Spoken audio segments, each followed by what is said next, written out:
الرحمن الرحيم. كل نفس ذائقة الموت وإنما توفون أجوركم يوم القيامة، فمن زحزح عن النار وأدخل الجنة فقد فاز، وما الحياة الدنيا إلا متاع الغرور. كن في الدنيا كأنك غريب أو عابر سبيل، واعلم علم اليقين بأن الدنيا كما أخبر النبي صلى الله عليه وسلم وهو سيد التائبين وسيد العابدين، إن الدنيا ملعونة، ملعون ما فيها إلا ذكر الله وما والاه وعالما أو متعلما. صلاة وسلاما عليك يا حبيبي يا رسول الله، خلقت مبرأ من كل عيب، كأنك قد خلقت كما تشاء، فأجمل منك لم ترى قط عيني، وأفضل منك لم تلد النساء. يا خير من دفنت بالقاع أعظمه، فطاب من طيبهن القاع والأكم. نفسي تتوق لقبر أنت ساكنه، فيه العفاف وفيه الطهر والكرم. أحييكم بأجمل تحية من عند رب العالمين، تحية الأمن والأمان والسلام، كما علمنا سيد الخلق وحبيب الحق رسول الله: يسلم الراكب على الماشي، والماشي على القاعد، والقليل على الكثير، فسلام الله عليكم ورحمته.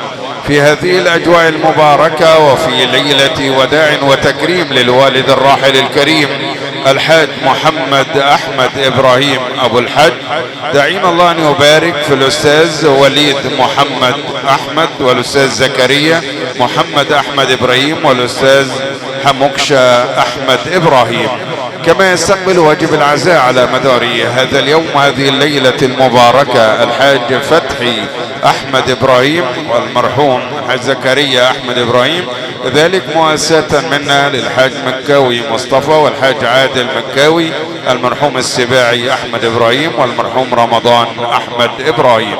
هيا بنا أمة الإيمان والإسلام في هذه الأجواء المباركة وليلة وداع وتكريم للوالد الراحل الكريم، ومؤسسة منا للحاج علي عبد الحميد والحاج بدري أحمد عبد العال، كذلك الحاج محمد متولي والحاج صبري الزياد.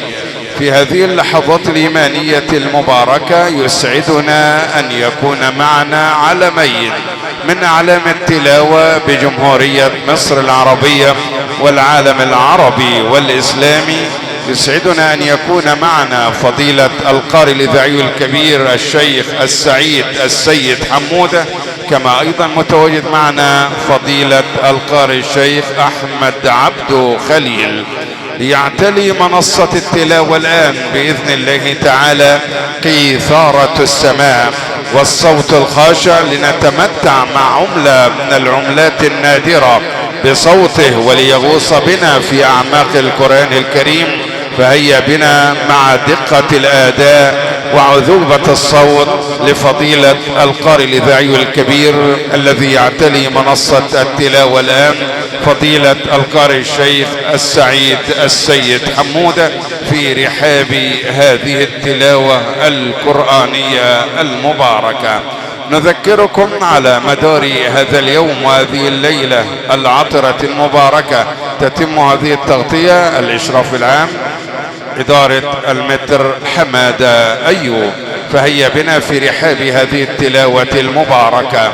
ردد معي أخي الكريم: الباقيات الصالحات ولا يضرك بأيهن بدأ، سبحان الله والحمد لله ولا إله إلا الله والله أكبر. وعلينا أن نتذكر دائما وأبدا: لا حول ولا قوة إلا بالله العلي العظيم، كنز من كنوز الجنة.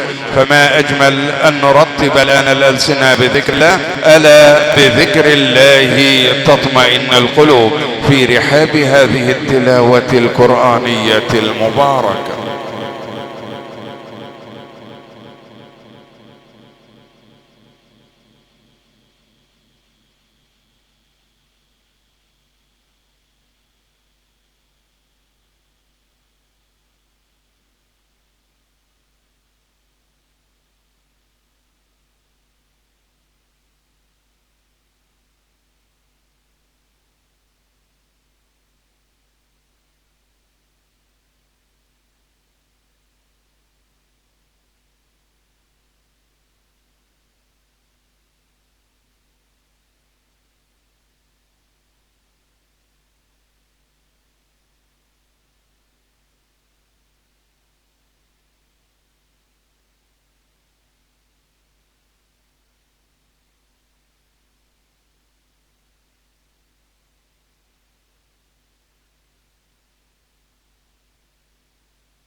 أعوذ بالله من الشيطان الرجيم.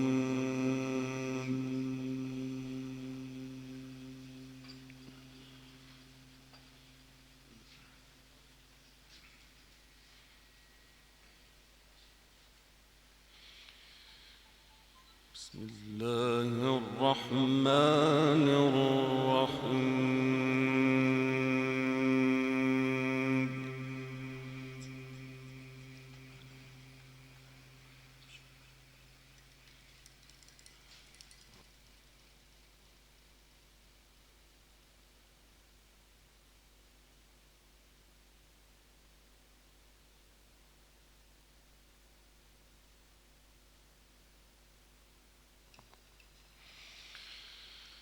قل لعبادي الذين آمنوا يقيموا الصلاة وينفقوا مما رزقناهم سرا وعلانية.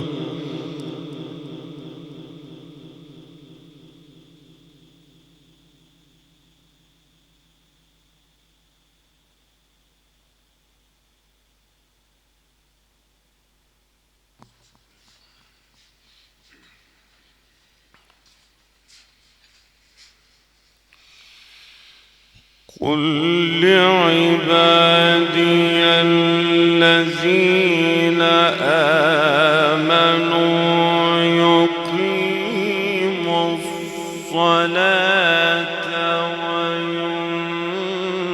وينفقوا مما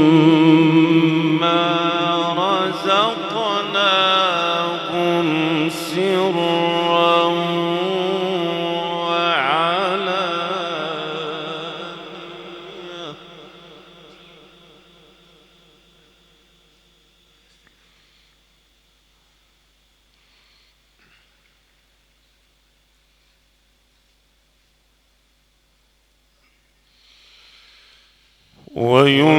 وينفقوا مما رزقناهم سرا وعلانية من قبل أن يأتي يوم لا بيع فيه ولا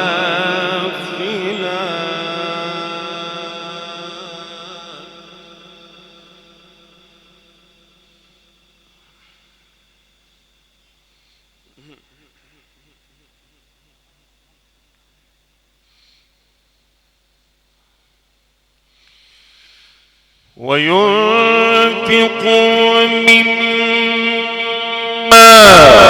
رزقناهم سرا وعلانية من قبل أن يأتي يوم لا بيع فيه ولا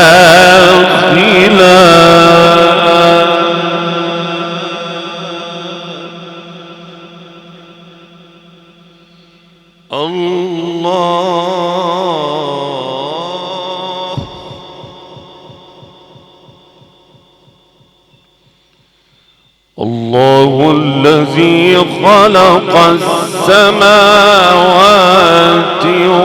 والأرض الله الذي خلق السماوات والأرض وأنزل من السماء ماء فأخرج به من الثمرات رزقا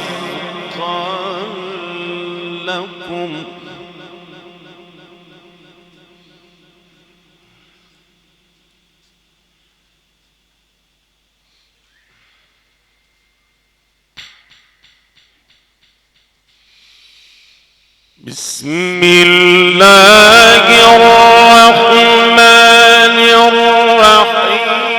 قل لعبادي الذين آمنوا يقيموا الصلاة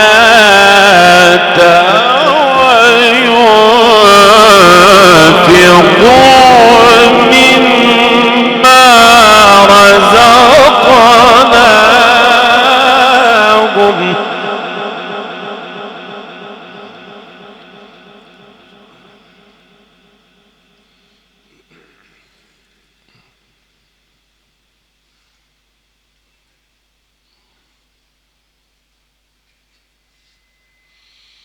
قل لعبادي الذين آمنوا يقيموا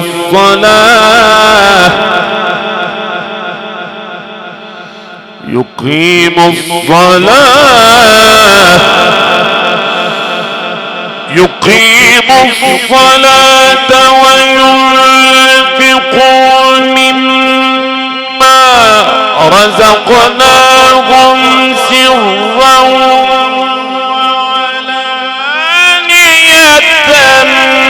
من قبل أن يأتي يوم لا بيع فيه ولا خلال.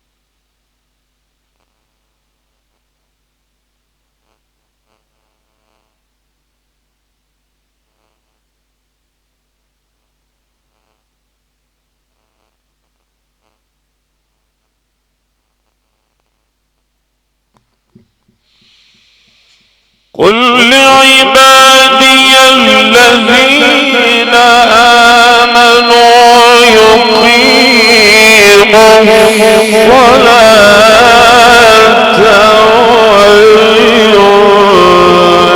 وينفقوا مما رزقناهم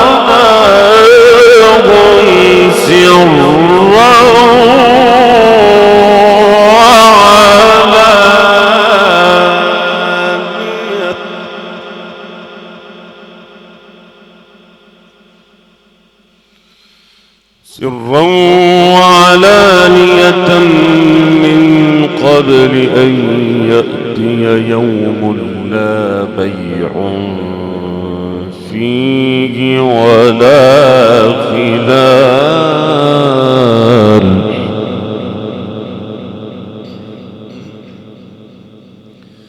الله الذي خلق السماوات والأرض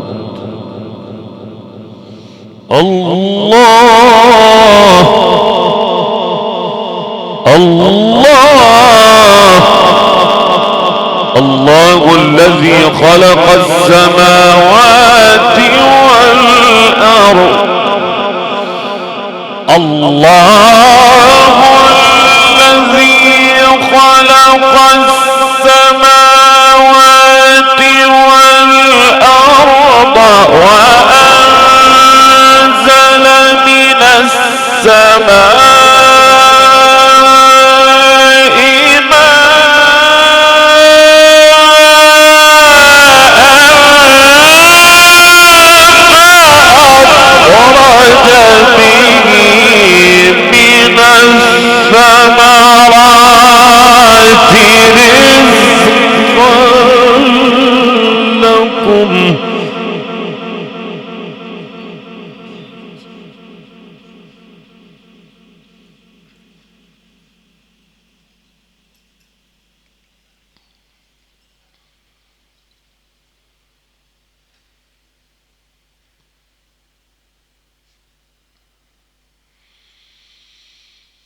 قل لعبادي الذين آمنوا يقيموا الصلاة وينفقوا مما رزقناهم سرا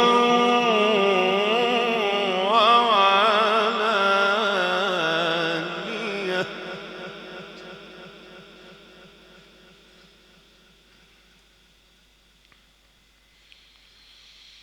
من قبل أن يأتي يوم لا بيع فيه ولا خلال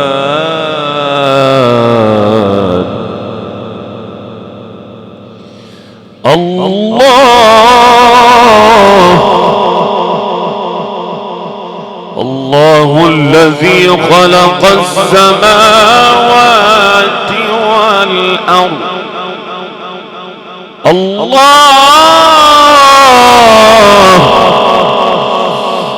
الذي خلق السماوات والأرض وأنزل من السماء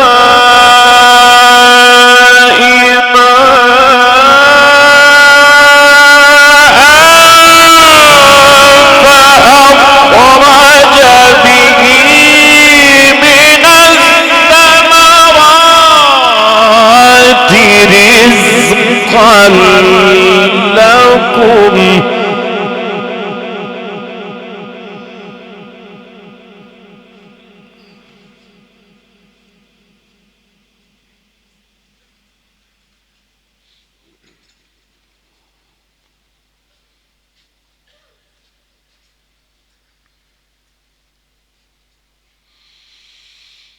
الله الذي خلق السماوات والأرض وأنزل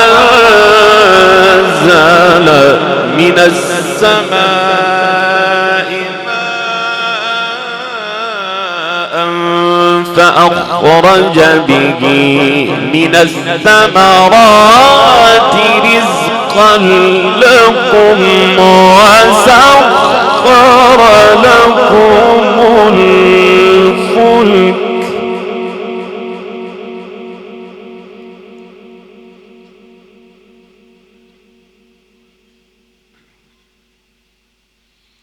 وسخر لكم الفلك لتجري في البحر بأمره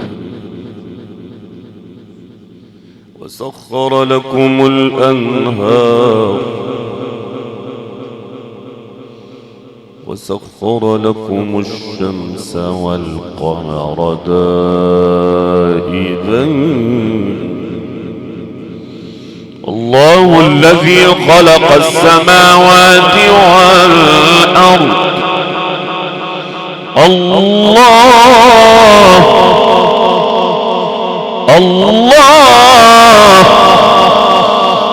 الله الذي خلق السماوات والأرض وأنزل من السماء ماء فأخرج به من الثمرات رزقا لكم وسخر لكم الفلك لتجري في البحر بأمره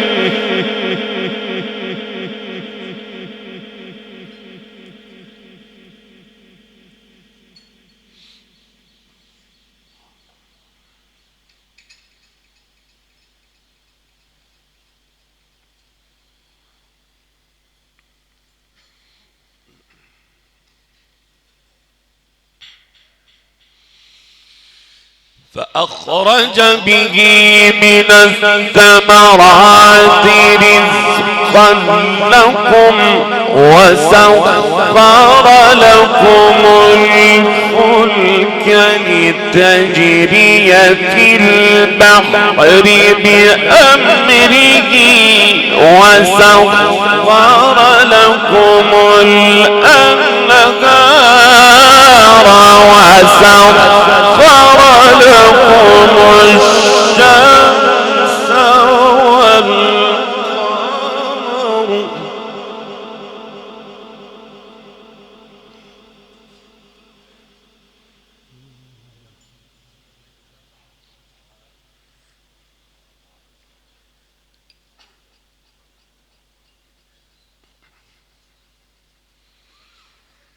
وسخر لكم الشمس والقمر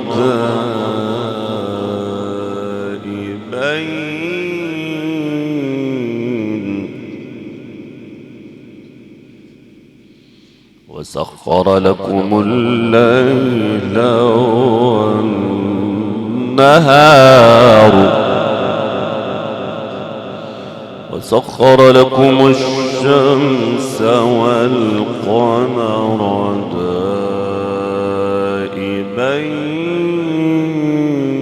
دائبين وسخر لكم الليل والنهار وسخر لكم الليل والنهار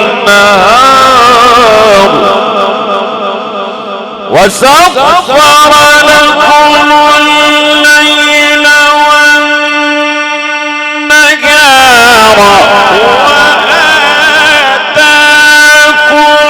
وآتاكم من كل ما سألتموه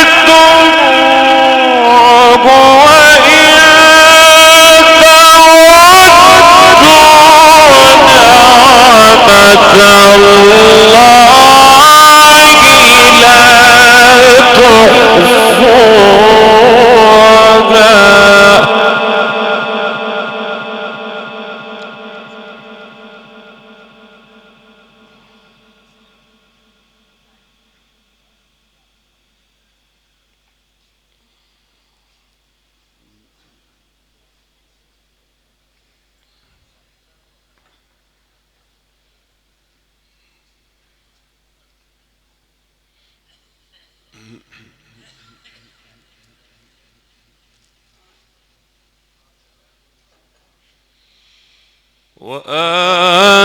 وآتاكم من كل ما سألتموه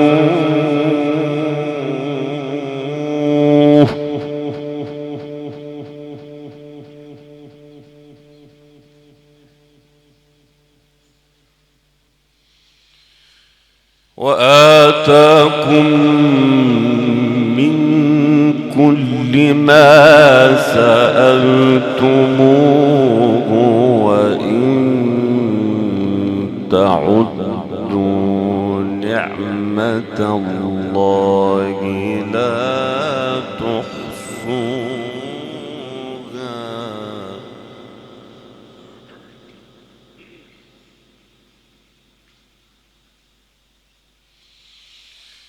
وسخر لكم الفلك لتجري في البحر بأمره وسخر لكم الأنهار وسخر لكم الشمس والقمر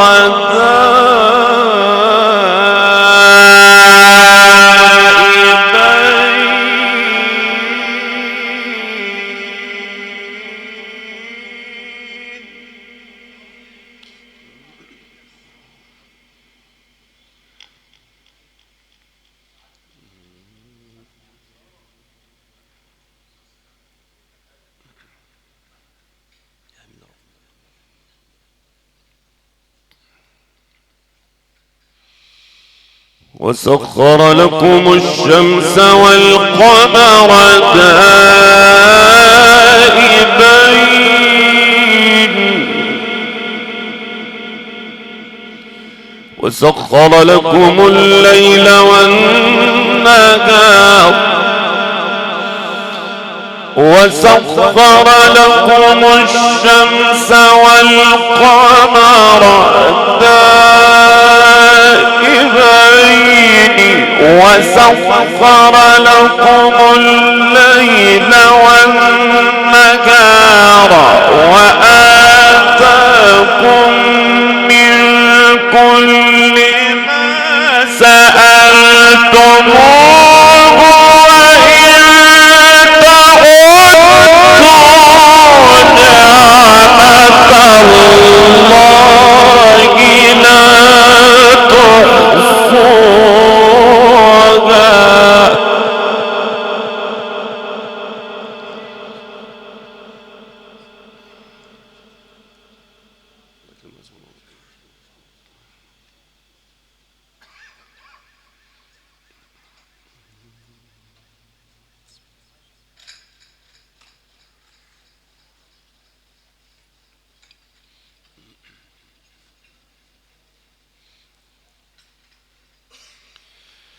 إن الإنسان لظلوم كفار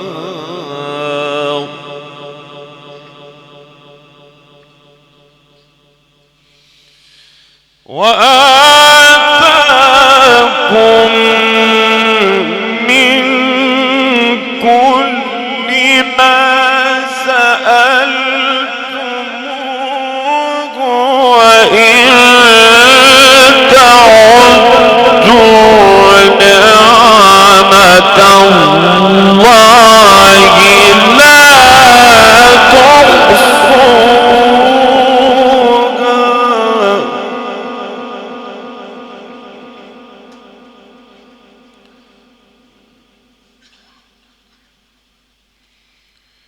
إن الإنسان لظلوم كفار وإذ قال إبراهيم رب اجعل هذا البلد آمنا واجنبني وبني أن نعبد الأصنام رب إنهن أضللن كثيرا من الناس فمن تبعني فإنه مني فمن تبعني فإنه مني ومن عصاني فإنك غفور رحيم. ربنا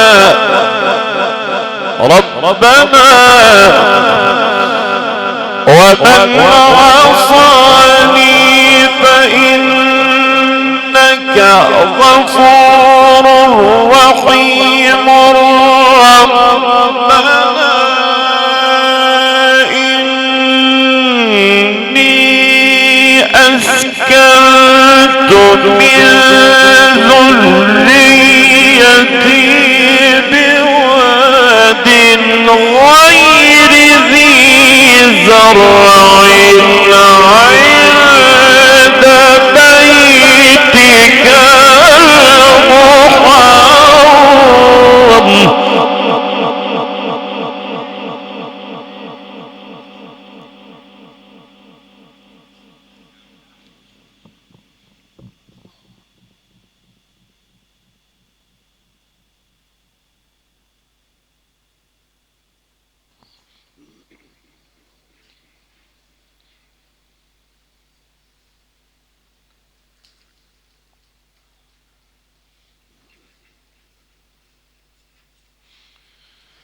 عند بيتك المحرم ربنا ليقيموا الصلاة ربنا ربنا ليقيموا الصلاة ربنا ليقيموا الصلاة ربنا ليقيموا الصلاة فاجعل أفئدة من الناس تهوي إليهم وارزقهم من الثمرات لعلهم يشكرون ربنا إنك تعلم ما نخفي وما نعلن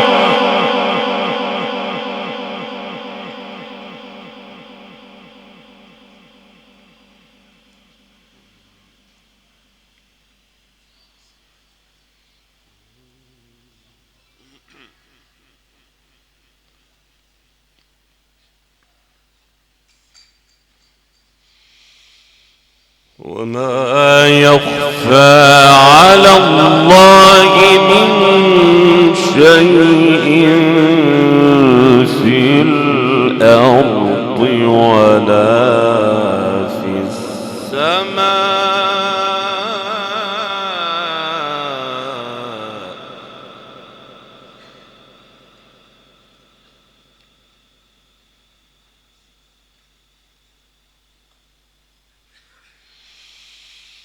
ربنا إني أسكنت من ذريتي بواد غير ذي زرع عند بيتك المحرم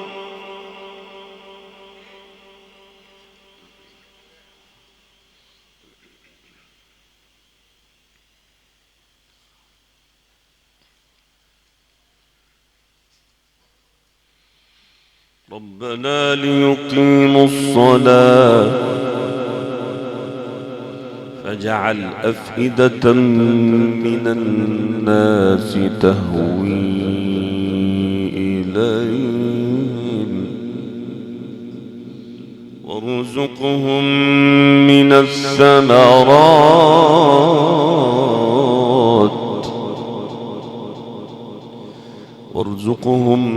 الثمرات لعلهم يشكرون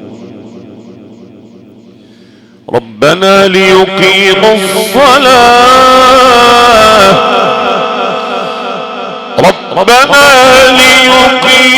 الصلاة فاجعل أفئدة من الناس تهوي إليهم وارزقهم من الثمرات لعلهم يشكرون ربنا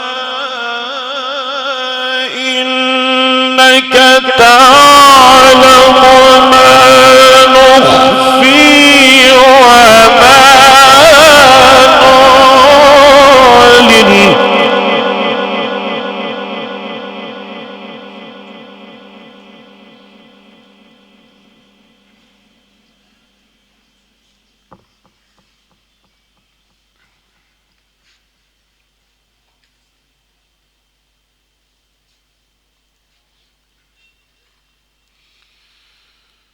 وما يخفى على الله من شيء في الأرض ولا في السماء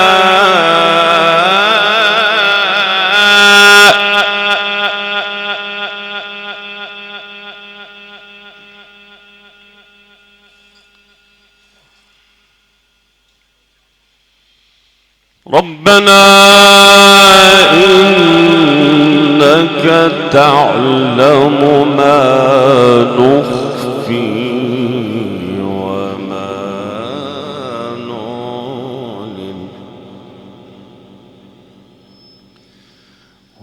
يخفى على الله من شيء في الأرض ولا في السماء.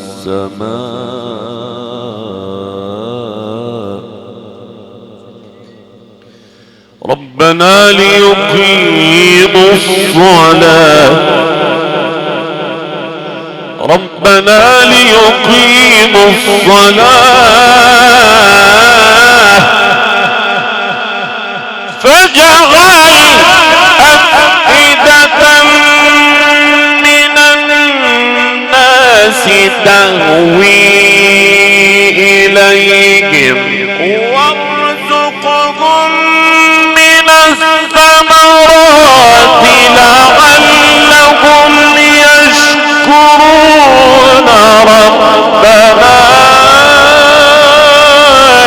إنك تعلم ما نخفي وما نعلن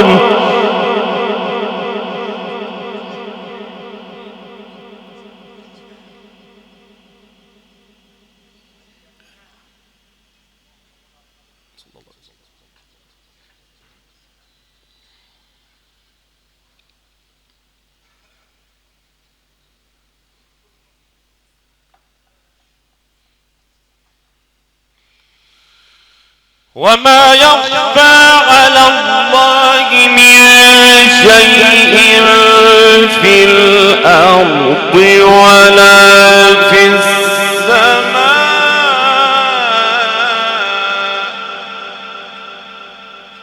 الحمد لله الذي وهب لي على الكبر إسماعيل وإسحاق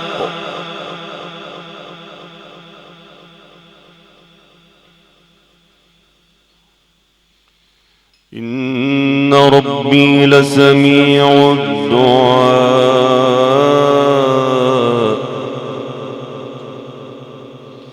رب اجعلني مقيم الصلاة ومن ذريتي رب اجعلني مقيم الصلاة ومن ذريتي ربنا وتقبل دعاء. رب اجعلني مقيم الصلاة ومن ذريتي ربنا وتقبل دعائي. ربنا اغفر لي ولوالدي وللمؤمنين يوم يقوم الحساب.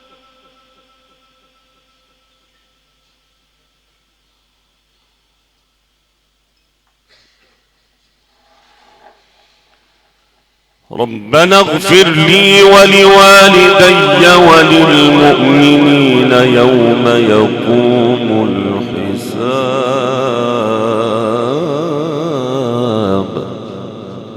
ولا تحسبن الله غافلا عما يعمل الظالمون إنما يؤخرهم ليوم تشخص فيه الأبصار مهطعين مقنعي رؤوسهم لا يرتد إليهم طرفهم وأفئدتهم هواء.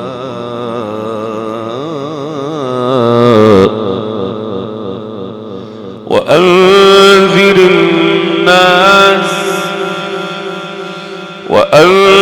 الناس يوم يأتيهم العذاب وأنذر الناس يوم يأتيهم العذاب فيقول الذين ظلموا ربنا أخرنا إلى أجل قريب نجب دعوتك ونتبع الرسل.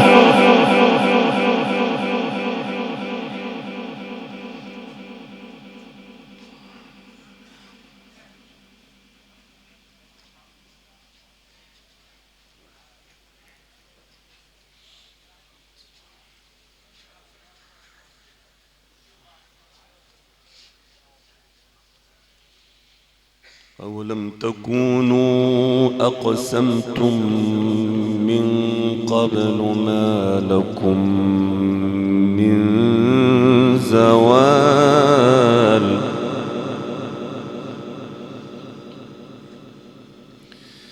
وأنذر الناس يوم يأتيهم العذاب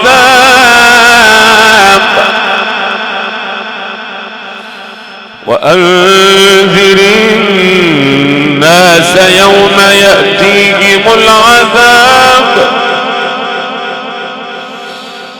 وأنذر الناس يوم يأتيهم العذاب فيقول الذين ظلموا ربنا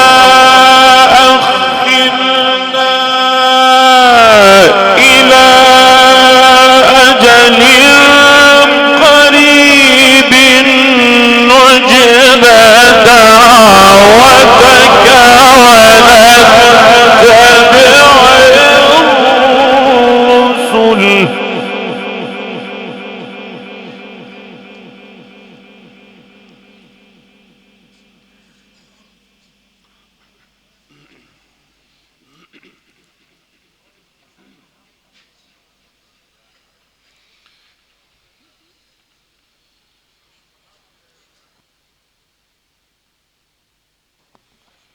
أولم تكونوا أقسمتم من قبل ما لكم من زوال وسكنتم في مساكن الذين ظلموا أنفسهم وتبين لكم كيف فعلنا بهم وتبين لكم كيف فعلنا بهم وضربنا لكم الأمثال وقد مكروا مكرهم وعند الله مكرهم وإن كان مكرهم لتزول منه الجبال فلا تحسبن مخلف وعده رسله إن الله عزيز ذو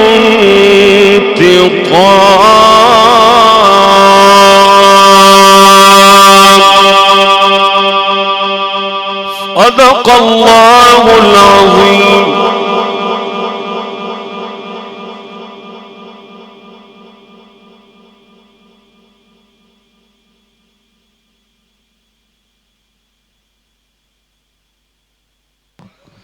صدق الله العظيم وبلغ رسوله الكريم ونحن على ذلك من الشاهدين.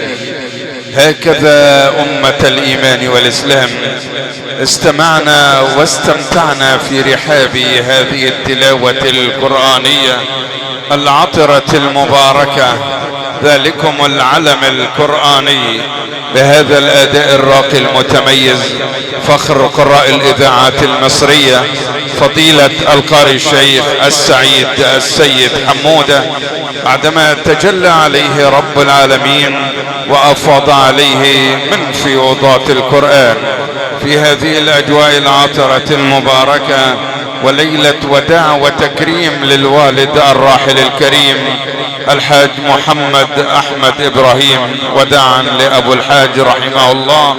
دعينا الله في علياء السماء أن يبارك في أبنائه وأحفاده، وأساتذة منا الأستاذ وليد محمد أحمد، الأستاذ زكريا محمد أحمد إبراهيم، ذلك الأستاذ حمكشة أحمد إبراهيم، كما يستقبل واجب العزاء على مدار هذا اليوم هذه الليلة وأساتذة منا للحاج فتحي أحمد إبراهيم، المرحوم زكريا أحمد إبراهيم، والحاج مكاوي مصطفى، الحاج عادل مكاوي، والمرحوم السباعي أحمد إبراهيم، ذلك ابناء المرحوم رمضان أحمد إبراهيم.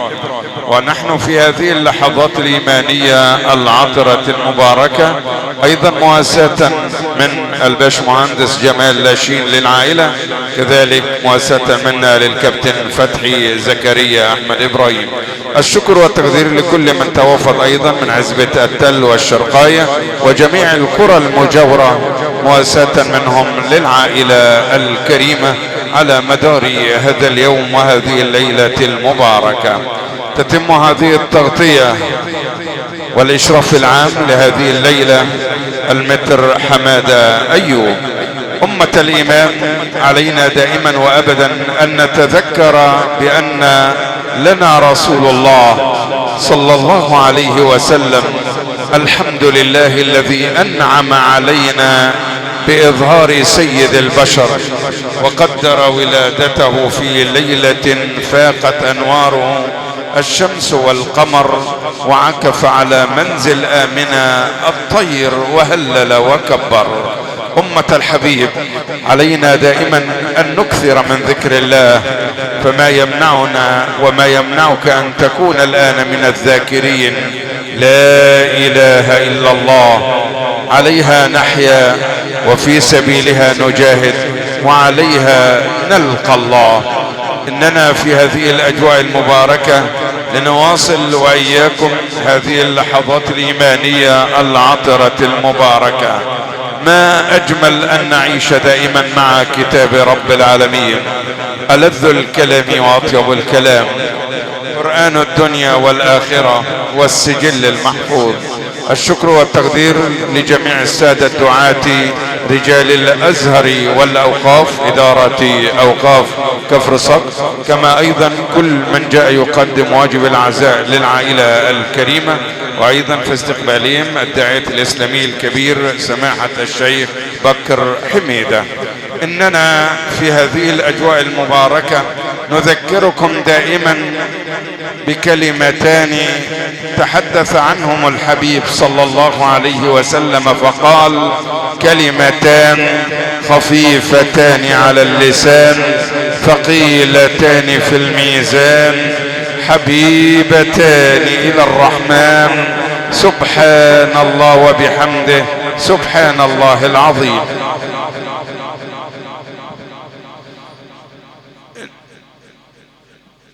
إننا أمة الحبيب المصطفى صلى الله عليه وسلم خير أمة وأفضل أمة وأعظم أمة.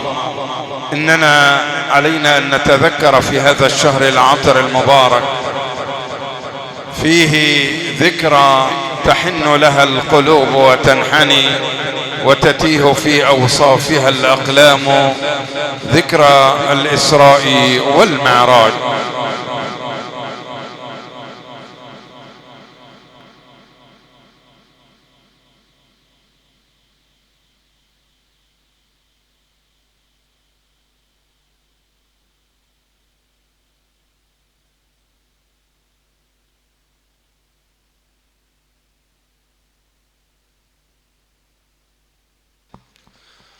أمة الحبيب،